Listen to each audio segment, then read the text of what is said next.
इस वीडियो को लाइक करें और ज़्यादा से ज़्यादा शेयर करें ताकि लोगों तक बआसानी हक पहुंच सके। नहीं नहीं नहीं नहीं, हेलो, हमारे भारतीय सभ्यता में ऐसा है कि जो खुदा है ना, वो जी। उसी का ही सब सब सब जगह खुदा ही खुदा है। मतलब अल्लाह ही अल्लाह है यानी परमात्मा ही परमात्मा है।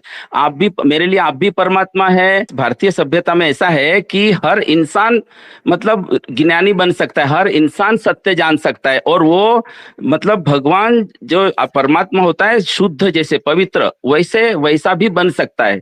और सभी हर इंसान ने ऐसा बनना है, तब ठीक। जाके स्वर्ग बनेगा पृथ्वी।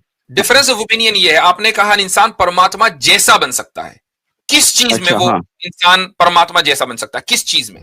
हेलो, नमस्कार यंग मैन। जी, क्या हाल चाल है? बस एकदम सही है। सूरत से बोल रहा हूँ, इंडिया से, सूरत, जी गुजरात से। जी, वेलकम। हेलो फ्रेंड, ये एक बात मुझे पूछनी थी जी कि ये जो आप बोल रहे हैं कि आपका जो आखिरी नबी है, जी लेकिन मैं छोटे से बड़ा हुआ अभी तक 63 इयर्स का, जी तो मैं तो यही देख रहा हूँ कि जो भी सच्चाई बताने वाला जो होता है, वो तो हर वक्त कभी भी आ सकता है।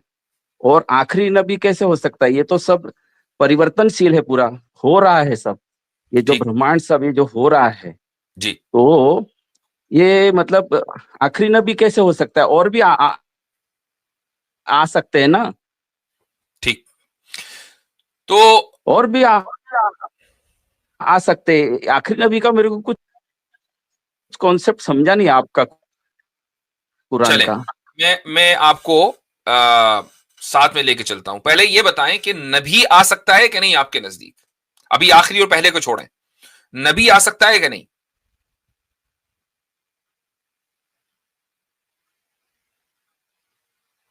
डिले है क्या आवाज में? हाँ आनंद जी, आप कैमरा बंद कर लीजिए अपना, तो शायद नेटवर्क का इशू है। तो कैमरा बंद करके अगर बात करेंगे आपको तो आवाज आ जाएगी आपकी। जी आनंद जी, नहीं, मेरी आवाज आई? मेरी आवाज आई आपको? मैंने आपसे ये एक सवाल नबी, किया कि नबी मतलब आपके आप पैगंबर को हाँ, बोलते हैं ना, पैगंबर। पैगंबर जो, जी जी जी, पैगंबर कोई भी। पैगंबर है जो हाँ। जी जी, वास्तविकता, खुदा की तरफ से भेजा हुआ एक वास्तविकता ऐसा है जो शख्स। होती है, वो मेरी बात सुन बताने वाले लीजिए। लोग आते ही रहेंगे। ओके। आवाज में डिले, हमारे डिस्कनेक्ट हो गए शायद। हम्म। आवाज एक तो गड़बड़ थी, ऊपर से खैर उनका एक सवाल था, मैं उस सवाल को जवाब देना जरूरी समझता हूं। हो सकता है कि वो, और ये भी हो सकता है कि वो फिर ट्राई करें, लेकिन चलो दे देता हूं। देखें, अगर एक आदमी इस बात को मानता है कि नबी अल्लाह ताला की तरफ से आते रहे हैं, नबी या रसूल वो अफराद के जो खुदा का पैगाम इंसानियत की हिदायत के लिए इंसानों के पास लेकर आए, उनको अंबिया और रसूल कहा जाता है। आ गए? जी आ गए। जी आनंद जी, आप एक काम करें, आप अपना हाँ, तो आप अपना कैमरा बंद कर लीजिए, चूंकि आपकी आवाज में डिले है। जी, हो सकता है ओके, कि कुछ बेहतर हो जाए। तो मैं आपसे ये पूछ रहा था हाँ। कि आप किसी ऐसे इंसान को मानते हैं कि जिसको खुदा ने, ऊपर वाले ने इंसानियत को सीधी राह दिखाने के लिए भेजा हो? नहीं नहीं नहीं नहीं, हेलो, हमारे भारतीय सभ्यता में ऐसा है कि जो खुदा है ना, वो जी उसी का ही सब सब सब जगह खुदा ही खुदा है। मतलब अल्लाह ही अल्लाह है यानी परमात्मा ही परमात्मा है। आप भी, मेरे लिए आप भी परमात्मा है, और सभी इंसान, सभी जीव, सभी मैं सवाल सजीव निर्जीव मैं समझ सब गया हूं, कुछ परमात्मा है।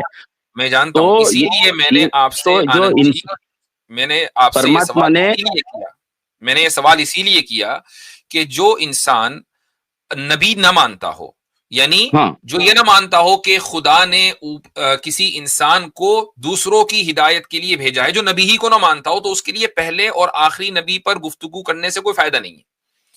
असल बात ये होनी चाहिए कि क्या नबी होना चाहिए या नहीं, रसूल आना चाहिए या नहीं। असल ये है मुद्दा। जब आप इसको मान नहीं, लेंगे तो पहला और आखिरी खुद ब खुद तय हो जाएगा। तो हमारे पहले तो इस पर बात करेंगे। भारतीय सभ्यता में ऐसा है कि हर इंसान मतलब ज्ञानी बन सकता है, हर इंसान सत्य जान सकता है, और वो मतलब भगवान जो परमात्मा होता है शुद्ध जैसे पवित्र, वैसे वैसा भी बन सकता है। और सभी हर इंसान ने ऐसा बनना है, तब ठीक। जाके स्वर्ग बनेगा पृथ्वी। ओके, तो अब यहाँ हर एक- देखें सबसे पहली बात तो आनंद जी ये है कि किसी भी सिविलाइजेशन में, जैसा आपने कहा भारतीय सभ्यता में होगी, मतलब आपका बिलीफ है वो आपके साथ है, हम तो यहां पर दलील के साथ बात करते हैं, एविडेंस के साथ बात करते हैं। आपने इसमें 2-3 दावे किए हैं। पहला दावा आपने ये किया कि हर इंसान ट्रुथ जान सकता है।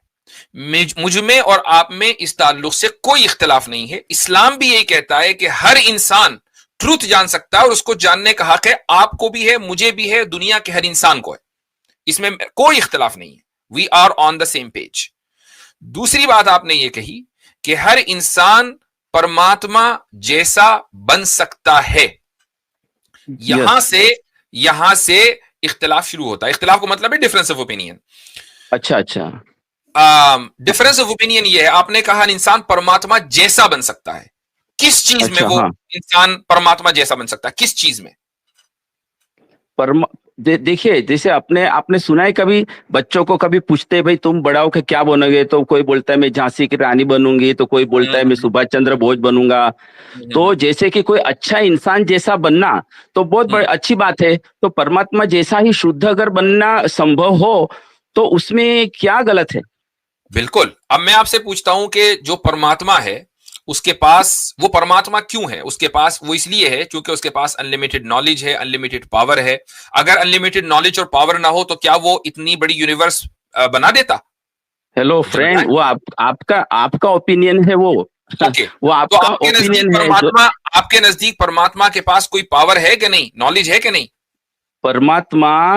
परमात्मा जो होता है ना, ये कुदरत को ही हम बोलते हैं परमात्मा। ये जो कुदरत का जो जिस तत्व से ये विस्तरण हुआ है ना, हाँ, वो जो ओवैस इकबाल जो बोलते हैं ना, वो बिग बैंग वगैरह, तो वो जिस तत्व से जो होता है ना, जो वही परमात्मा है। बिग बैंग ही परमात्मा है? नहीं, बिग बैंग नहीं, बिग बैंग जिस कारण से जो बिग बैंग हुआ है, वो कारण जो है वो प्राइम कॉज है, उसको हम बोलते हैं प्राइम कॉज। वो जो प्राइम कॉज है, वो जो तत्व है, वो जो सिंगुलरिटी है, वही तत्व बोलते हैं हम भारतीय संस्कृति में, उसको तत्व बोलते हैं। उस प्राइम कॉज का इंट्रोडक्शन दे रहा। देखिए, इसमें ऐसा है, हमारे यहाँ भारतीय संस्कृति में 2 टाइप से ज्ञान दिया जाता है। एक तो जो जड़ बुद्धि होता है ना, उसको फिर बोलते परमात्मा है, भगवान है, उसको पूजो, उसको वो तुमको वो कुछ तुम्हारी इच्छा पूरी करेगा, ऐसा। और जो एडवांस स्टेज के जो होते हैं ना, उनके लिए अलग तरीके से ज्ञान दिया जाता है। 2 प्रकार से ज्ञान दिया जाता है भारतीय संस्कृति में, भारतीय सभ्यता में। एडवांस स्टेज में हूँ, मुझे वो वाला ज्ञान दे जो एडवांस स्टेज में लोगों को दिया जाता है कि प्राइम कॉज का इंट्रोडक्शन कराएं। देखिए, आपका जो तरीका है ना कि एक अल्लाह होता है, इस तरह से परमात्मा होता है हमारे वहाँ। आप हमारे तरीके को साइड में रख दो। आप ये बताएं कि जो प्राइम कॉज है ना, उसका इंट्रोडक्शन क्या है? नहीं, ऐसा नहीं है, इस तरह से नहीं है वो। फिर किस तरह है? प्राइम कॉज को आप बता रहे हैं और उसका इंट्रोडक्शन नहीं दे रहे? नहीं, ऐसा नहीं है वो इस तरह से नहीं है। आप मेरी बात सुनिए, वो किस तरह है? मैं नहीं कह रहा हूं को इस तरह है, मैं कह रहा हूं वो जिस तरह भी है उसका इंट्रोडक्शन तो कराएं। अरे, उसका इंट्रोडक्शन खुद करने का था, वो स्वयं का यात्रा है वो अगर वो सत्य कैसा होता है, सत्य गूंगे का गुड़ होता है, वो बताना नहीं होता है। वो दुनिया में कोई ऐसी चीज है कि जिसका इंट्रोडक्शन ना हो? हाँ, वही तो, वो जैसा सोफा है, पंखा है, फ्रिज है, ऐसा थोड़ी है भैया मेरे। भाई मुझे मालूम है, छोटे भैया, आई अंडरस्टैंड कि वो सोफा पंखे की तरह नहीं है। वो पंखा कैसा होता है, उसका इंट्रोडक्शन दो। वो बिल क्लिंटन कौन है, उसका इंट्रोडक्शन दो, ऐसा नहीं होता है भैया मेरे। भाई सुन लीजिए, जब आप किसी चीज को सत्य या सच्चाई बोलते हैं या आप उसको ट्रूथ बोलते हैं, तो आप उसको डिफाइन कर सकते हैं। देखिए, हमारे यहाँ कैसा है, कोई ऐसी चीज नहीं है कि जिसको डिफाइन या उसको इंट्रोड्यूस ना कराया जा सकता हो, चाहे वो फिजिकल, होल्ड ऑन, मेरी बात सुने आप, मैं आपकी सुन रहा हूं, आप मेरी बात सुने, फिजिकल वर्ल्ड में हो या मेटाफिजिकल वर्ल्ड में। अगर आप ये कहते हैं ना कि भाई बस है, लेकिन उसको किसी भी तरीके से इंट्रोड्यूस नहीं कराया जा सकता, मैं ये नहीं कह रहा हूं कि आप मुकम्मल इंट्रोडक्शन दो, कुछ तो दो ना, कुछ तो दो। देखो, 1 मिनट मेरी बात सुनिए प्लीज। अच्छा, हजरत इस तरह से पूछ लेते हैं, आनंद जी, उसके कोई गुण है, वो सगुण है? प्लीज मेरी बात सुनिए, प्लीज मेरी बात सुनिए। देखिए, जैसे एक समाज होता है ना, तो उसके लिए कुछ रूल्स होते हैं, कुछ धर्म बोलते हैं इस चीज को। तो उसको उसका जो नींव होता है ना, वो हमारे में समानता है, सब इक्वल है, सब परमात्मा है, बराबर है। इस तरह से वो सब में, इस तरह से पूरा वर्ल्ड, एक पूरी इंसानियत को जोड़ने वाली ये सत्य है कि सब एक है, समान है। अब उसके लिए जो भी डीप वाला कारण होगा वो खुद समझने का है। उसकी चर्चा अगर करेंगे ना, उसको समझाया नहीं जा सकता है। अभी मेरी बात सुनिए, एक प्रश्न है और दूसरा एक प्रश्न ऐसा नहीं कि आप बोलते चले जाएं, इस तरह नहीं होगा ना, आप सामने वाले की भी सुने। जब डायलॉग होता है आनंद जी, जब डायलॉग होगा तो डायलॉग में दोनों तरफ से बातें सुनी जाएंगी, हम आपकी बात सुने, आप हमारी बात सुने। हेलो भाई, मेरा अभी मेरा जो भाई इस तरह बात करना मुश्किल हो जाएगा ना। आप अपनी आपने तो वन वे कर दिया बिल्कुल ही रोड, ऐसा नहीं होता। अगर आप ये कह रहे हैं कि नहीं तो मुकम्मल आपने कर लिया ना, आप इतनी सारे दावे दनादन दागते चले गए, हम एक भी बात पर आपको काउंटर नहीं कर पाते। That's not fair. इस तरीके से गुफ्तगू नहीं होती है। फिर क्या होगा कि हम अगले बंदे के साथ जाएंगे। देखिए, आप यहां तक पहुंचे हैं तो उस रिस्पेक्टफुली गुफ्तगू करें, हमारी भी सुने और अपनी भी सुनाएं। ये ना हो कि बस अपनी आप सुनाए जा रहे, हमारी सुन नहीं रहे। ये तो अच्छी बात नहीं है ना। आप बड़े हैं, हम आपकी इज्जत करते हैं। तो मैं आपसे सिंपली ये पूछ रहा हूं कि भाई, आपने परमात्मा की तरह हम सबको कहा कि हम सब परमात्मा की तरह बने। अब एक आदमी ये चाह रहा है मैं उस तरह बनूं, तो उसके लिए उसको कोई ना कोई इंट्रोडक्शन तो देंगे ना कि यार, मान लो आपने कहा बच्चों को, ये कहते हैं किसी बच्ची को कि तुम कैसे बनोगी जी, मैं झांसी की रानी बनूंगी बड़े होकर। तो झांसी की रानी के कोई ना कोई गुण तो थे ना, उसके अंदर कोई ना कोई क्वालिटी थी, वो बहादुर थी, वो अंग्रेजों से लड़ी थी और वगैरह वगैरह। ठीक है, तो आपने उस झांसी की रानी का एक इंट्रोडक्शन करा दिया, बेसिक ही सा सही। तो क्या बेसिक इंट्रोडक्शन परमात्मा का है या नहीं है? ये मेरा सवाल है आपसे। इंट्रोडक्शन है, सब है, लेकिन वो खुद जानने का है वो। और हमें इतना ही समझना है कि हम सब एक है, और जो जान जाएंगे तो वो समाज है ना, एक रहेगा। कर रहा हूं मैं, सिंपल ये कह रहा हूं कि मैं कैसे समझूं कि परमात्मा कौन है। भाई वो हमारी खुद की यात्रा है। अगर मान लो ऐसा कहा जाता हो, हजरत इस तरह पूछे इनसे, हजरत इस तरह पूछे इनसे कि मुझे परमात्मा बनना है तो मुझे क्या करना पड़ेगा, जो मैं वही तो मैं कह रहा हूँ, वही इतनी देर से कह रहा हूँ। नहीं हेलो, बनना नहीं है, सिर्फ जानना है। तो जानना कैसे है? ऑलरेडी है, मुझे बताएं कैसे जानना है, क्या करूं मैं जानने के लिए? है, सिर्फ जानना है, वो आपको खुद कैपेबल है। अगर मैं ऑलरेडी हूं और मैं नहीं जानता हूं, तो फिर तो और भी मुश्किल है कि मैं अपने आप ही को नहीं जानता। नहीं, इसमें ऐसा है कि हम जो बोलते हैं ना, वो आप लोग वो नहीं कबूल करते, वो आपको आप में शिर्क है, उसको बोलते हैं, अक्षम में गुनाह है। भाई मैंने समझ लिया, हम नहीं कबूल करते, वो एक अलग बात है, इट्स अ डिफरेंट सब्जेक्ट। मैं कह रहा हूं कि मैं उस यात्रा को कैसे करूं। एक आदमी कह रहा है मुझे परमात्मा बनना है, वो कैसे बने? उसका तो बताओ यार। हम बोलते कण कण में परमात्मा है, तो आप उसको गुनाह समझते हैं, लेकिन हम गुनाह नहीं समझते। लेकिन हम ऐसा नहीं बोलते कि जो ये नहीं मानेगा हम उसका कत्ल कर देंगे। कोई नहीं कह रहा है किसी का कत्ल करने को, मैं ये कह रहा हूँ, देखें किसी ने, हम तो ऐसा क्यों है, आप में ऐसा क्यों है भैया? भाई कि आप गुफ्तगू को डाइवर्ट ना करें। सिंपली मैं आपसे पूछ रहा हूं कि परमात्मा को जानने का तरीका बता दो। हेलो भाई, मैं गुफ्तगू को डाइवर्ट नहीं कर रहा, मैं यही पूछने के लिए फोन किया। डाइवर्ट हो रही है। मैं आपसे सिंपली पूछा कि उस परमात्मा को जानने का तरीका क्या है। देखिए, आप मेन सवाल आता है ना, तो आप फिर जलेबियां बनाने लगते हैं। यही मेन सवाल है। इतनी देर से इसी पर बात हो रही है, यहीं से बात शुरू हुई है। उस पर जो आपने जो साइड में जो आपने तड़का लगाया ना, उसके ऊपर हमारी 10 वीडियो है, इसलिए उस पर बात करने से कोई फायदा नहीं है। मैं सिंपली ये पूछ रहा हूं कि आपने ये जो व्हाट्सएप वाली जो एजुकेशन है वो हमें ना दे। हम तो सिर्फ पूछ रहे हैं कि परमात्मा को जानने का क्या तरीका है। व्हाट्सएप कितने साल से आया है भाई? आपको पता ही नहीं है। व्हाट्सएप कितने साल से आया है? जिस परमात्मा पहले से ये ज्ञान है, परमात्मा तक आप दुनिया को ले जाना चाहते हैं, भैया आपको यही नहीं पता कि उस तक जाने का तरीका क्या है। आपको ये नहीं पता कि परमात्मा कौन है, आपको ये नहीं पता कि उसके गुण क्या है, आपको ये नहीं पता कि उसकी क्वालिटीज क्या है, वो कैसा है, आपको कुछ नहीं पता। उस तरफ जाने वाला रास्ता कौन सा है, आपको वो नहीं पता। इसीलिए हर रास्ते को आपने परमात्मा तक जाने का रास्ता बना दिया। यही तो सारा मसला है। उसके लिए जो जाना होता है उसके पास सुन नहीं रहे हैं, कुछ बात का एक ग्राउंड नहीं बन रहा जहां से बात स्टार्ट हो सके। बस एक सिंपल पोएम भी ले ले, ट्विंकल ट्विंकल लिटिल स्टार, तो दूसरी नहीं बना सकते, क्योंकि वो क्या है ना, उस पर्सन की क्रिएटिविटी होती है। हर एक का दिमाग अलग होता है। तो हो सके कि मोहम्मद साहब का भी वैसा कुछ दिमाग हो, वो एक उस लेवल का वो करते होंगे, उसको एक पोएटिक तरीके से लिखते होंगे। तो देखिए मतलब ये जो पोएट्री का जो ये स्टैंडर्ड है, तो वो कौन तय करेगा? अगर मान लो कि मैं कुछ तो मेरे लैंग्वेज में लाता हूँ, तो ये कैसे साबित होगा कि अबू लहब अगर इस्लाम कबूल कर लेता तो वो फॉल्सिफिकेशन टेस्ट होती, या फिर उसने अल्लाह को गलत साबित कर दिया? ये कैसे पॉसिबल है? हाँ देखिए, जो अबू लहब का जो सूरा है ना, उसमें ये कहाँ लिखा गया कि वो he will be for ever in the जहन्नुम। पहले उन्होंने एक आयत बनाने को बोला था, फिर कुछ लोगों ने आयत बना के लाई, फिर उसके बाद चैलेंज आया सूरा का। तो क्या ये सही है? मतलब इसका मैंने उल्टा, इसका उल्टा ये असल में आप लोगों को जो ये जो एक्स मुस्लिम है ना, ये गुमराह करते हैं झूठ बोल के। इसका उल्टा हुआ है। नंद को लेते हैं, नंद साहब जी, नंद भाई। वाजिदी साहब, बहुत खुशी हुई आपसे देखकर, मैं बहुत फैन हूँ आपका। बहुत बहुत शुक्रिया।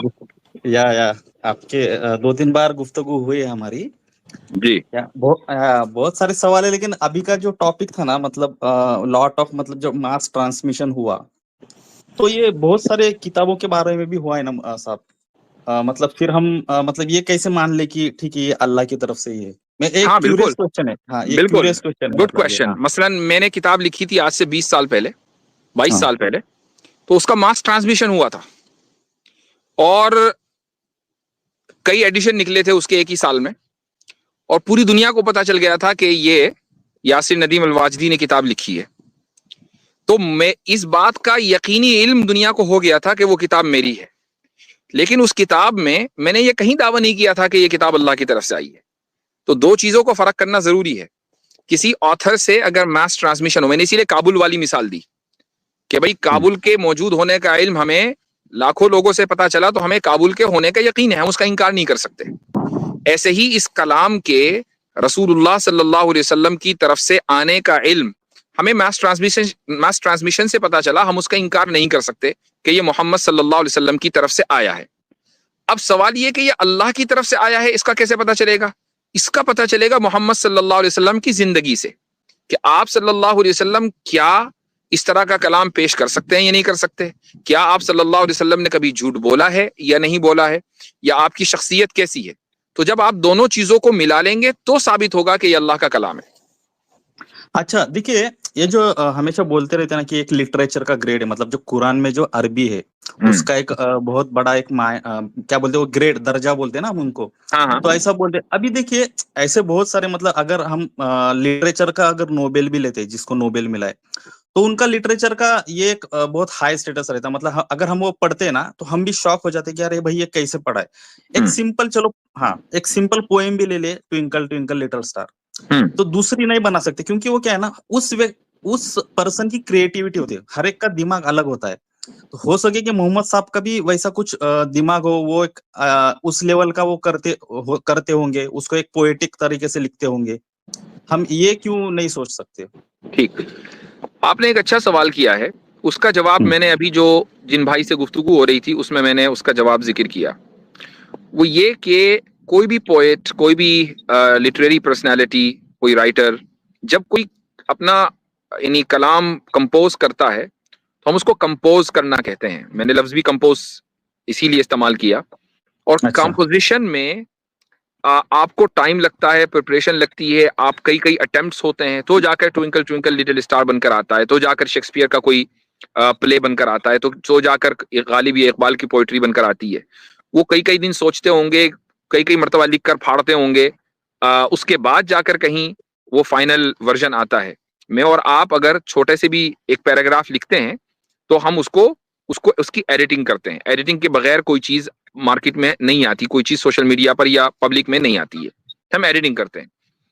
मोहम्मद सल्लल्लाहु अलैहि वसल्लम ने जो भी कहा वो फिल बदी कहा। फिल बदी का मतलब है प्रॉम्प्टो, इमीडिएटली। मसलन कोई वाकया हुआ और उस वाकये के मुतालिक कोई आयत नाजिल होनी है, वाकया तो पहले से नहीं पता है, कोई भी वाकया हो सकता है, तो अचानक वो आयत नाजिल हुई और आप सल्लल्लाहु अलैहि वसल्लम ये नहीं कहते कि यार रुको जरा सा, थोड़ा सा मैं इसको ठीक कर लूं, अच्छा मैं जरा सा इसको एडिटिंग कर लूं, आज एक वर्जन दे दिया कल को दूसरा वर्जन। नहीं, ऐसा नहीं होता। बस जो वर्जन है वो फाइनल वर्जन है। ये तो हो सकता है कि उस आयत को वापस ले लिया जाए ऑल टुगेदर, ये नहीं होगा कि नहीं इस आयत के अंदर जो ना वर्ब थोड़ा गलत इस्तेमाल हो गया, इसकी जगह दूसरा वर्ब इस्तेमाल कर लो, इसकी जगह सब्जेक्ट की जगह प्रेडिकेट, प्रेडिकेट की जगह सब्जेक्ट, एडवर्ब की जगह एडजेक्टिव, ऐसा कुछ नहीं है। बस जो है, वो फाइनल है। तो इसलिए आप कुरान को आम लिटरेरी वर्क से कंपेयर नहीं कर सकते। अच्छा, ठीक है। मुफ्ती मैं साहब, इसमें मेरा नंद भाई, इसमें एक चीज मैं ऐड करना चाह रहा हूँ। वो ये है कि आपको पूरी हमारी जो सीरा है उसमें आपको कहीं पे भी ये क्लेम नहीं मिलेगा कि हुजूर सल्लल्लाहु अलैहि वसल्लम ने ये कहा हो कि ये कुरान मैंने लिखा है या ये मेरी तरफ से है। हालांकि बेसिकली जब भी ये कुरान नाजिल हुआ है तो ये बड़ा वाज़े तौर पे उनकी तरफ से है कि ये कुरान है, और उनके अपने अल्फाज जहाँ पे होते थे तो वहाँ पे वो बिल्कुल वाज़े तौर पे उसमें फ़र्क करते थे। तो इस अच्छा, वजह से हम लोगों को पता है कि ये इसमें डिस्टिंक्शन है। और अच्छा, अगर आप हमारी जो हदीत की किताबें हैं उसमें पढ़ें तो जो उनके अल्फाज हैं, हुजूर सल्लल्लाहु अलैहि वसल्लम के अपने जो अल्फाज हैं वो बड़े मुख्तलिफ हैं कुरान की जो अल्फाज हैं, जिस तरह उसमें जो स्ट्रक्चर है उसका, वो सब कुछ उससे बहुत डिफरेंट है। अच्छा। और जो मतलब उन्होंने एक चैलेंज किया था कि इस जैसी, पहले तो मैंने ऐसा पढ़ा है कि पहले उन्होंने एक आयत बनाने को बोला था, फिर कुछ लोगों ने आयत बना के लाई, फिर उसके बाद चैलेंज आया सूरा का। तो क्या ये सही है? मतलब इसका मैंने उल्टा, इसका उल्टा ये असल में आप लोगों को जो ये जो एक्स मुस्लिम है ना, ये गुमराह करते हैं झूठ बोल के। इसका उल्टा हुआ है। सबसे पहले ये कहा गया कि एक सूरत इस जैसी कोई भी सूरत आप बना कर ले आए, नहीं ला पाया कोई। फिर ये कहा गया कि चलो भाई 10 आयतें ले आओ, एक लंबी सूरत नहीं, 10 आयतें ले आओ। तो 10 आयतें भी नहीं ला पाए, तो कहा चलो एक ही आयत ले आओ।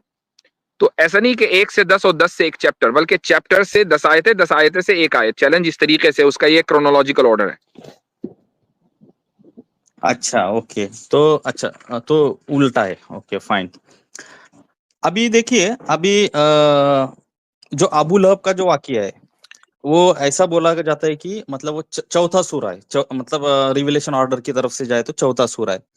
तो अगर मान लो कि अबू लहब मुस्लिम भी हो जाता, फिर भी मुस्लिम भी तो जाने, मतलब मुस्लिम जन्नत ही जाएगा ऐसा कहीं जिक्र नहीं है ना। मुस्लिम भी जहन्नुम जा सकता है अगर वो कुछ गलत काम करता है। तो ये कैसे साबित होगा कि अबू लहब अगर इस्लाम कबूल कर लेता तो वो फॉल्सिफिकेशन टेस्ट होती है, या फिर उसने अल्लाह को गलत साबित कर दिया? ये कैसे पॉसिबल है? ये बात बिल्कुल ठीक है कि एक मुसलमान भी जहन्नम में जा सकता है, लेकिन ये जहन में रखना चाहिए कि किसी भी मुसलमान के बारे में ये नहीं कहा जाएगा कि ये जहन्नमी है। ठीक है, ये तो कहा जाएगा कि हाँ भाई हो सकता है कि जहन्नम में चला जाए अपने गुनाहों की वजह से, लेकिन अगर ये डिक्लेयर कर दिया जाए कि ये जहन्नमी है तो वो हमेशा जहन्नमी रहेगा, उससे निकल नहीं सकता, वो जन्नती नहीं हो सकता कभी भी। मुसलमान जहन्नम में जाएगा अपने गुनाहों की वजह से, और गुनाह भुगत कर, उसकी सजा भुगत कर वो जन्नत में जाएगा, वो परमानेंटली जहन्नमी नहीं है। अबू लहब को जब ये कह दिया गया कि सयस्ला नारन ज़ात लहब, कि ये हर हाल में लपटों वाली आग में जलेगा, तो अब उसका जहन्नमी होना कंफर्म्ड हो गया, वो जन्नत में नहीं आ सकता। वो ये कह देता कि मैंने इस्लाम कबूल कर लिया, मैं भी कुछ दिन जहन्नम में टहल के जन्नत में जाऊंगा, और गलत साबित कर देता, लेकिन नहीं कर पाया। हाँ, देखिए, जो अबू लहब का जो सूरा है ना, उसमें ये कहाँ लिखा गया है कि वो he will be forever in the जहन्नुम? ये मतलब फॉरएवर तो नहीं है ना, वो जस्ट उसके आग इसमें रस्सी होगी या हाथ टूट गए, ये इतना ही लिखा गया है। वो फॉरएवर जहन्नुमी होगा वो तो नहीं लिखा गया है ना उसमें। मैं वही कह रहा हूं कि जब अल्लाह की तरफ से किसी को आइडेंटिफाई करके जहन्नमी करार दे दिया जाता है तो उसका फॉर एवर ही जहन्नमी होना जरूरी है, क्योंकि अगर वो जहन्नमी फॉर एवर नहीं होगा तो अल्लाह ताला गलत साबित हो जाएगा। भाई अल्लाह कह रहा है जहन्नमी, वो 20 साल के बाद सजा भुगत कर जहन्नम से निकल कर जन्नत में जा रहा है, तो वो तो जन्नती हो गया ना। फिर जब सजा भुगत कर वो जन्नत में जाएगा तो अब जहन्नमी कह रहा, तो जन्नती हो गया। अच्छा, फिर वो जो कहा गया है कि उसके हाथ टूट जाए, वो ये हो जाएगा, बर्बाद हो जाएगा। लेकिन अगर हम देखते कि वो 10 साल तक तो वो अच्छे ये जी पाए, वो तो मतलब वो तो नहीं हुआ ना, हाथ टूट जाए या फिर जो कुछ भी हो, तो अल्लाह ताला ने तो कोई वो टाइम बर्बाद। फ्रेम तो दिया नहीं। दूसरी बात ये कि तब्बत यदा अबी लहबी व तब, ये जो यदा अबी, हाथ उसके टूटे, ये एक अरबिक फ्रेज है। हाथ, अब मसलन मैं किसी से कहूं कि तेरा नाश हो, तेरा सत्यानाश हो, या तेरे मुंह में कीड़े पड़े, कुछ इस तरह के बहुत सी खवातीन या बूढ़ी औरतें जो हैं वो इस तरह की ताने देती हैं, राइट? तो ये हर जबान में इस तरह की चीजें होती हैं, फ्रेज होते हैं।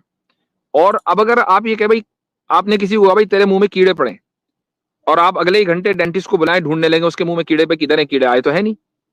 ये एक फ्रेज है, उसका एक मतलब है खास कि भाई तुम्हारी हलाकत हो, तुम्हारी बर्बादी हो, वो हलाकत और बर्बादी उसकी हुई है। अच्छा मुझसे यहाँ शायद स्लिप ऑफ टंग हो गया था बीच में, शायद मिसअंडरस्टैंडिंग ना हो जाए। वर्स की बात नहीं है शायद, सब सूरा यानी ब्रिंग वन सूरा लाइक दिस। हाँ, मैंने कहा कि पहले सूरा है, फिर उसके बाद 10 आयतें हैं, फिर उसके बाद एक आयत है। अच्छा एक आयत, ठीक ठीक।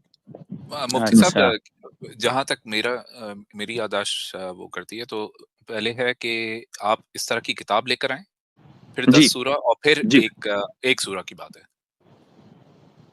हाँ बिल्कुल आप सही कह रहे हैं कि पहले इस जैसे किताब लेकर आए, फिर उसके बाद 10 वर्सेस की, 10 आयतों की बात है ना, 10 सूरा, इस तरह की 10 सूरा, फातू बिआशरी सूवरिम मिस्ली, फातू बिआशरी सूवरिम मिस्ली, 10 सूरा, और फिर उसके बाद फातू बिसूरतिम मिस्ली, यहाँ पे एक सूरा। ठीक है, सही कह रहे हैं आप।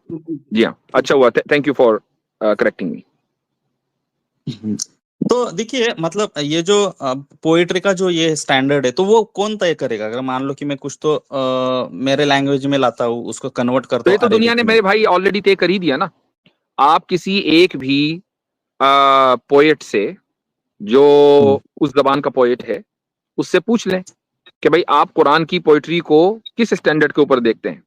तो ये मैं और आप नहीं तय कर सकते, चूंकि हम पोएट नहीं है और कुरान पोएट्री नहीं है, तो ये पोएट भी तय नहीं करेगा। हाँ, ये कोई एक्सपर्ट अगर होगा लिटरेचर में, वो तय करेगा कि कुरान का जो लिटरेचर का मेयार है वो क्या है।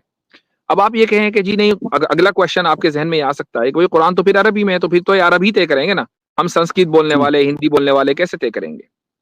तो ये सवाल आपके जहन में आने वाला था या मैंने डाला? नहीं आया 100% आया, ठीक है, 100%, वो पहले से ही है। वो पहले, ठीक है। अब उसका जवाब भी सुन लीजिए। उसका जवाब ये है कि कुरान या कुरान के अलावा कोई भी किताब होती, इल्हामी किताब, चाहे वो वेदास हो, कि वो बाइबल हो, कुछ भी हो, वो किसी ना किसी एक लैंग्वेज में तो होगी ना। वो सारी लैंग्वेजेस में तो हो नहीं सकती। तो वो जिस लैंग्वेज में होगी, आपके जहन में यही सवाल आएगा कि यार फिर ये तो हम कैसे समझें। तो हम तो उसकी लिटरेरी ब्यूटी को या लिटरेरी जो स्टेटस है उसको नहीं समझ सकते। तो अगर ये होता कि नहीं, अरबी जबान एक ऐसी जबान है जिसको समझा ही नहीं जा सकता, सीखा नहीं जा सकता, तब तो आप ये कह सकते थे। लेकिन अगर आप उसकी लिटरेरी ब्यूटी को समझना चाहते हैं तो अरबी जबान सीखना कोई मुश्किल नहीं है, हमने सीखी है। और थोड़ी बहुत ब्यूटी का भी हमें भी अंदाजा हो जाता है जब हम कुरान पढ़ते हैं और आम अरबी की कोई पैसेज पढ़ते हैं, तो हमें जमीन आसमान का फर्क नजर आता है कि कुरान ने देखो किस अंदाज से इस बात को कहा है, और एक आम आदमी जो है वो उसने इतनी लंबी लाइनें लिखी हैं तब जाके वो इतनी मुख्तसर सी बात कर पाया है। तो हम हालांकि पैदाइशी अरब नहीं है, हमारा हम घर में अरबी जबान नहीं बात करते हैं, लेकिन हमने अरबी सीखी है तो हम उस चीज को समझ पा रहे हैं। वो आप भी सीख सकते हैं, कोई भी सीख सकता है। सही बात है, हाँ ठीक है। वाजिदी साहब, और लास्ट में बोलना चाहूंगा, आपने एक ध्रुव राठी का रिबटल किया था कि मतलब आपने एक एग्जांपल दिया था, वो उन्होंने बोला था ना कि हम इमेज के थ्रू हमारे दादाजी को, पिताजी को याद करते। तो आपने एक एग्जांपल दिया था कि राहुल गांधी को भी दाढ़ी है और नरेंद्र मोदी जी को भी दाढ़ी है, तो फिर आप उसको ये बोल सकते हैं क्या? और आपने ये भी बोला था कि गॉड एक कंसेप्ट है, मतलब अल्लाह जो है तो एक कंसेप्ट है, आप कंसेप्ट को कैसे ये कर सकते हो, इमेज में ला सकते हो। ये मूर्ति पूजा के बारे में आपने वो रिबटल दिया था, ठीक है। तो मैं यही कहना चाहूंगा कि अगर आप बोल रहे हैं ना कि अल्लाह एक लाइक कंसेप्ट है, तो देखिए कभी कभी कंसेप्ट जो होता है ना, मतलब मान लो कि वही नहीं, फिजिकल कंसेप्ट है और केमिस्ट्री की कंसेप्ट है। मान लो कि बेंजीन रिंग है, अब बेंजीन रिंग एग्जैक्टली कैसे हमें नहीं पता है, फिर भी हम उसकी इमेज निकालते हैं हमारे कन्वीनियंस के लिए, हमारे अंडरस्टैंडिंग के लिए। हमें नहीं पता वो एग्जैक्टली कैसे है, वो माइक्रोस्कोप लगाना पड़ेगा या फिर और कुछ तो इंस्ट्रूमेंट लगाने पड़ेंगे, फिर भी हमारे अंडरस्टैंडिंग के लिए हम डायग्राम निकालते हैं। तो ये एग्जांपल यहाँ फिट बैठ सकता है ना कि हम कॉन्सेप्ट का कुछ तो अगर डायग्राम निकाल रहे हैं और उससे उसके थ्रू हम समझ रहे हैं, तो ये शिर्क कैसा हुआ? By concept I mean faith और अकीदा, ठीक है। अकीदे का लफ्ज ज्यादा सूटेबल है। तो खुदा जो है और खुदा के ऊपर ईमान रखना, ये एक अकीदा है। खुदा का मौजूद होना, एग्जिस्टेंस ऑफ गॉड, एक अकीदा है। अकीदे को जब आप विजुअलाइज करते हैं और उसकी कोई तस्वीर बनाते हैं, तो यहाँ ये जरूरी होता है कि वो जो इमेज है वो 100% एक्यूरेट हो। खुसूसन जबकि जिस जात के ऊपर आप अकीदा रख रहे हैं वो जात ये कह रही है कि न मेरी कोई तस्वीर है, न ही कोई मेरी तस्वीर बना सकता है, न ही मुझ जैसा कोई है। ठीक है, अब आपने जो मिसाल दी है वो मिसाल ले लें, या आप दरख्त के ऊपर से एप्पल गिरते हुए मिसाल ले लें कि जी उसके जरिए आप मसलन क्या कहते हैं उसको, जो कशिश ग्रेविटी है, हाँ, तो ग्रेविटी को आप समझाते हैं। तो जी एप्पल गिर रहा है न्यूटन साहब के ऊपर, अब ऐसा तो है नहीं कि अगर आपने एप्पल की जगह मसलन कोई पत्थर गिराना शुरू कर दिया तो एप्पल की तौहीन हो जाएगी, या एप्पल ये कह रहा था भाई मैं ही गिर सकता हूं और कोई नहीं गिर सकता, या न्यूटन ने यह दावा किया था एप्पल सिर्फ मेरे ही ऊपर गिर सकता है, किसी और के ऊपर नहीं गिर सकता। ये सारे दावे नहीं है। ठीक है, वहां खुदा ये कह रहा है कि मेरी कोई इमेज नहीं है, मेरी कोई इमेज बना नहीं सकता, मुझ जैसा कोई नहीं है। अब आप अगर उसको विजुअलाइज करेंगे तो आपने खुदा के उस हुक्म की खिलाफ वर्जी की है, और ये खिलाफ वर्जी सिर्फ ऐसा नहीं है कि ये मुसलमान ही के ऊपर एप्लीकेबल होगी। क्या वेदास में और हिंदू स्क्रिप्चर्स में ये बातें नहीं लिखी हुई हैं कि खुदा जो है वो उस जैसा कोई नहीं है, वो उसकी कोई इमेज नहीं है? ये सारी बातें तो पंडित दयानंद सरस्वती ने भी वेदास के हवाले से अपनी किताब में जगह जगह लिखी हुई है। लेकिन मोस्ट ऑफ द पॉपुलेशन ये नहीं मानती है ना, क्यों? देखिए मतलब ना मानने से ये साबित नहीं होता कि वो बात सही हो गई। मसलन मोस्ट ऑफ द पॉपुलेशन जो है, अगर जर्मनी के दौर में, नाजी के दौर में हिटलर को सही मानती थी तो क्या हिटलर सही हो गया? नहीं। आज आप उसको गलत मान रहे हैं, इसलिए नहीं गलत मान रहे हैं कि मोस्ट ऑफ द पॉपुलेशन दुनिया की गलत मान रही है, बल्कि उसके करतूतों की वजह से गलत मान रहे हैं ना। जी हजरत, ये गलत है नंद भाई आपकी बात की, ज्यादा पॉपुलेशन नहीं मानती। ज्यादा पॉपुलेशन मानती है कि वो निराकार है, सारी पॉपुलेशन मानती है वो निराकार है, लेकिन उसके साथ कहते हैं कि वो साकार भी है, लेकिन निराकार होना बुनियादी है, उसको सब मानते हैं। बहुत सारे लोग नबूवत नहीं मानते ना, कि भाई होगा अल्लाह खुदा, लेकिन उसकी नबूवत को नहीं मानते।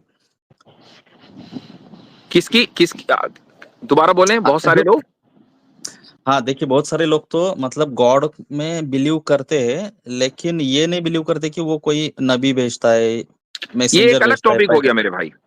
हाँ। आपने शुरू में ये सवाल किया कि धोरवराठी के ताल्लुक से कि जी मैंने ये जवाब दिया था, तो एक अकीदे को अगर विजुअलाइज किया जा सकता है तो ये शिर्क कैसे हो गया, उसका मैंने जवाब दे दिया। और आपका ये कहना कि अक्सरियत जो है वो ये मानती है, तो हमारे तौहीद भाई ने जो बात कही वो भी सही है, लेकिन मैं अगर थोड़ी देर के लिए मान भी लूं कि मेजोरिटी यही मानती है कि खुदा की तस्वीर बन सकती है, तो मेजोरिटी के किसी भी चीज के मानने से कोई फर्क, किसी चीज का सही होना या गलत होना आप मेजोरिटी से तय नहीं करेंगे।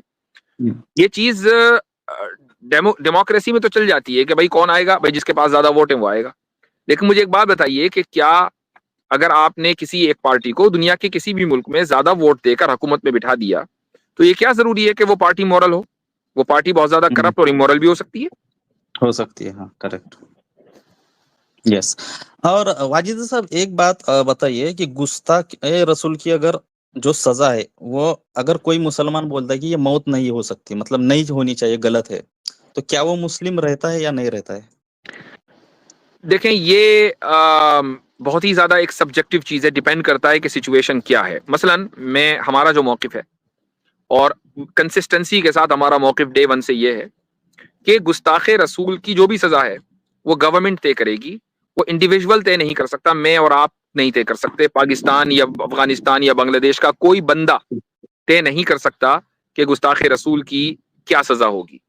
ये सजा हुकूमत तय करेगी और हुकूमत ही नाफिज करेगी, इंडिविजुअल नाफिज नहीं कर सकते ये, न ये सजा ना कोई और सजा। तो जो मसला आता है वो मसला ये आता है कि जब मान लें किसी के ऊपर इल्जाम लगता है गुस्ताखी का, और अवाम अपने तौर से उसके ऊपर सजा भी नाफिज कर देती है, और जब उनसे कहा जाता है तो वो कहते हैं कि भाई अदालतें तो हमारी बात सुनती नहीं है। ये एक शिकवा दुरुस्त हो सकता है, लेकिन इसका मतलब ये नहीं है कि आप अपने तौर से सजा नाफिज कर दें। तो अगर ये कॉन्सेप्ट क्लियर हो जाए तो अब कोई एतराज नहीं है, क्योंकि सजा तो हर तरह की है। हाँ, तो देखिए, इस जो गवर्नमेंट है, अगर इस्लामी गवर्नमेंट आता है तो वो तो तय कुरान और हदीस के ऊपर ही वो तय करेगा, वो जो है। तो मतलब एक मुस्लिम के तौर पे वो क्या थिंक करेगा कि ठीक है, इसकी सजा मौत होनी चाहिए, नहीं होनी चाहिए। अगर वो बोलता है कि नहीं यार, मतलब गुस्ताखी की सजा ठीक है, ज्यादा से ज्यादा आप 5 साल की जेल दे दो, टाड़ा लगाओ, पोटा लगाओ, लेकिन मौत मत दो, मौत देना एक गलत बात है। अगर ये ऐसा अकीदा है उसका, एक अगर क्या बोलते अगर हैं, एक इस्लामिक गवर्नमेंट है और ये साबित हो जाता है कि एक बंदा न सिर्फ ये कि गुस्ताख है बल्कि अपनी गुस्ताखी के ऊपर जमा हुआ है, प्राउड गुस्ताख है, तो उस इस्लामी हुकूमत को यही सजा नाफिज करनी चाहिए, वरना फिर वो इस्लामी हुकूमत क्या है की। मैंने इसीलिए कहा कि एक केस जो होता है वो सब्जेक्ट, वो पर्सन टू पर्सन डिफर करता है। मसलन एक इस्लामिक गवर्नमेंट है, सऊदी अरब है मसलन, थोड़ी देर के लिए मान लें, या अफगानिस्तान है या कहीं भी, वहां पर एक केस आया, एक प्लेंटिफ ने दावा किया कि फला आदमी ने मेरे सामने मोहम्मद सल्लल्लाहु अलैहि वसल्लम की गुस्ताखी की है। वो आदमी ये कह रहा है कि नहीं जी मैंने गुस्ताखी नहीं की है, मैंने सिर्फ ये सवाल उठाया कि आप सल्लल्लाहु अलैहि वसल्लम की मसलन इतनी शादियां क्यों हुई, ये मैंने सिर्फ सवाल उठाया, ये गुस्ताखी नहीं है। तो अब इस्लामी हुकूमत उस आदमी को लटका दे, ये दुरुस्त नहीं है, चूंकि ये वाकई गुस्ताखी नहीं है, ये सवाल है। लेकिन गुस्ताखी का पता चल जाता है एक टोन से, कि सामने वाला सवाल नहीं कर रहा है शादियों के ऊपर, बल्कि वो तौहीन कर रहा है। तो अगर वो रसूल अकरम सल्लल्लाहु अलैहि वसल्लम की खुलेआम तौहीन करेगा, तो उस मुल्क के कॉन्स्टिट्यूशन की जो फंडामेंटल वैल्यू है, दरअसल उसने उसके खिलाफ बगावत की है, और बगावत की सजा तो जितनी सख्त होनी चाहिए उतनी उतनी उसको सजा मिलनी चाहिए।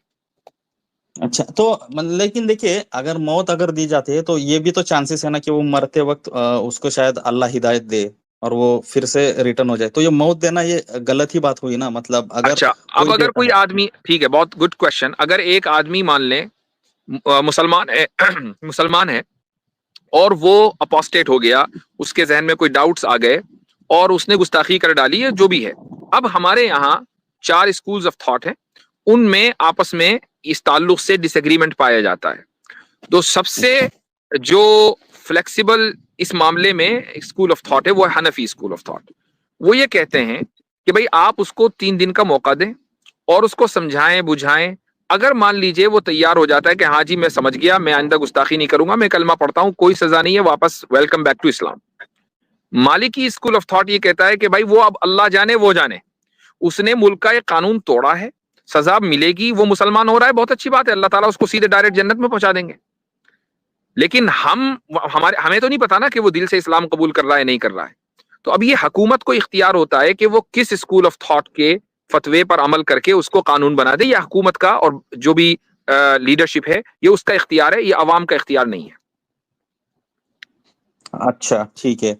वाजिद साहब, देखिए ये transmission of mass transmission of Quran जो है ना, अभी देखिए उसमें जो थोड़े इख्तिलाफ हमें जो पाए जाते हैं, छोटे छोटे जो वर्डिंग के जो है, तो उसको कैसे फिक्स कर सकते हैं हम? ये जो बोलते हैं ना कि 19 हाफ्स जो बोलते हैं, कालून, वर्ष, तो मतलब ये इस पे हम कैसे फिक्स कर सकते हैं कि ठीक है ये बदला, जो इल्जाम लगता है कि वो बदल गया कुरान, हाँ, अगर करप्शन हुआ। ये एतराज या ऑब्जेक्शन उस वक्त जेन्युइन होता, अगर आप ये कह रहे होते या मुसलमान ये कह रहे होते कि नहीं जी हफ्स जो है वो ज्यादा बेहतर है, वर्ष जरा कम बेहतर है, और तब तो हम ये कह रहे होते, या ये कह रहे होते कि नहीं हफ्स दुरुस्त है, ठीक है, वर्ष गलत है।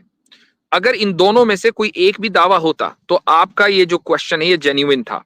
लेकिन अगर हम ये कह रहे हैं कि हफ्स और वर्ष, कानून, ये सारे के सारे रसूलुल्लाह सल्लल्लाहु अलैहि वसल्लम से मास ट्रांसमिशन होकर आए हैं और सब के सब सही हैं, ये भी सही है वो भी सही है, दोनों ही तरह से अल्लाह ताला ने कुरान करीम को नाजिल किया है, तो अब कोई मसला नहीं है। और दोनों में कॉन्ट्रडिक्शन है नहीं, यानी ऐसा नहीं है कि अगर एक किरात को आपने ले लिया मसलन वर्ष को तो अब हफ्स गलत हो जाएगी, या हफ्स को ले लिया तो वर्ष गलत हो जाएगी। दोनों में से एक को लेने से दूसरी गलत नहीं होती। नहीं, वहां पे तो एक आयत का फर्क है ना, वो मिसिंग कुछ तो है ना, ऐसा बोलते हैं। नहीं, एक तो एक उसकी मिसाल आपको देनी चाहिए, लेकिन अगर आप ये साबित भी कर दें फर्क है, तो फर्क को तो हम भी मान रहे हैं। वर्ष और हफ्स में, वर्ष और कानून में ऑब्वियसली फर्क है, लेकिन अगर वो फर्क खुद अल्लाह ने बताया हो तो अब क्या प्रॉब्लम है? अच्छा, तो देखिए यहाँ पे इख्तिलाफ यहाँ ये पाया जाता है कि एक जगह प्रॉफिट्स ने युद्ध किया ऐसा बोला गया, और यहाँ एक पे जगह वो मरे ऐसा लगा। भाई मेरी आवाज आ रही है? तो ये कैसे फिक्स कर सकते हैं? जी तौहीद भाई, मेरी आवाज आ रही है नंद भाई? पहले आपकी आवाज हाँ, नंद भाई काफी ताखीर भी हो गई है। वैसे इसका जवाब दे दो, एक जवाब दे दो, मतलब हाँ, वो आयत मुझे दीजिए, वो आयत मुझे दीजिए तो मैं उसका जवाब दे पाऊंगा। ये तो आपने एक हाइपोथेटिकल बोल दिया, तो वो आयत सामने आनी चाहिए। मुझे 1 मिनट दे दे, मैं देता हूँ। अलबत्ता मुझे एक चीज याद आ ये आप शायद मेरी स्ट्रीम में आए थे पिछले हफ्ते संडे को, करेक्ट करेक्ट जी जी सैटरडे को, आया था। और आपने बैक स्टेज पर ये कहा था कि आप इस्लाम कबूल करना चाहते हैं। नहीं मैंने नहीं कहा था, ऑनेस्टली स्पीकिंग मैंने नहीं कहा था, दूसरे किसी ने बोला होगा, ठीक उससे है, पहले का कोई होगा, बाद में का कोई होगा। देखिए मेरे बहुत सारे सवाल है, अगर उसके जवाब में मुझे मिलेंगे तो इंशाल्लाह मैं करूंगा, उसका कोई ये नहीं है अभी ठीक है, तो, मतलब नहीं है, आई एम नॉट विशिंग या दैट्स फाइन, वो तो मैंने ऐसे ही पूछ लिया कि ये आपने उस वक्त कहा था तो सही कहा था, ये जो भी है। तो आप जो है जब तक कि उसका रेफरेंस ना दें, वो हमारे सामने ना हो, हाँ तब तक उसका जवाब देना मुनासिब नहीं होगा। हाँ, मैं 1 मिनट में देता हूँ, जस्ट सेकंड। नंद बाकी भाई आपको सुनिए 1 तो मिनट देना है अभी या नहीं, ये मॉडरेटर जानते हैं बेहतर। नंद भाई ऐसा है कि आपसे जब भी गुफ्तगू होती है तो 45 मिनट 1 घंटे तक होती है माशाल्लाह, तो नेक्स्ट स्ट्रीम में आ जाएगा हजरत की, तो वहां आगे के सवाल रख लीजिएगा मजीद, ठीक है चलेगा, ठीक है ना? कोई बात नहीं। ठीक, इन्होंने यस, तो बहुत इन्होंने तो बहुत आज शुक्रिया माशाल्लाह वाजिदी मुफ्ती साहब, साहब का इंटरव्यू ही ले वाजिद लिया। नहीं बहुत बहुत शुक्रिया, आप इतना टाइम दिया, आप जनरली मिलते नहीं हो फिर भी मुझे और ऐसा लगा कि आप मेरे लिए ही आए हो, ऐसा थैंक यू, मतलब भाई देते हैं कि नहीं चांस, ऐसा लगा। ठीक है वेरी गुड, थैंक यू, मतलब थैंक बहुत यू। बहुत शुक्रिया आपका, बहुत बहुत शुक्रिया। तो इस वीडियो को लाइक करें और ज़्यादा से ज़्यादा शेयर करें ताकि लोगों तक हक पहुंच सके।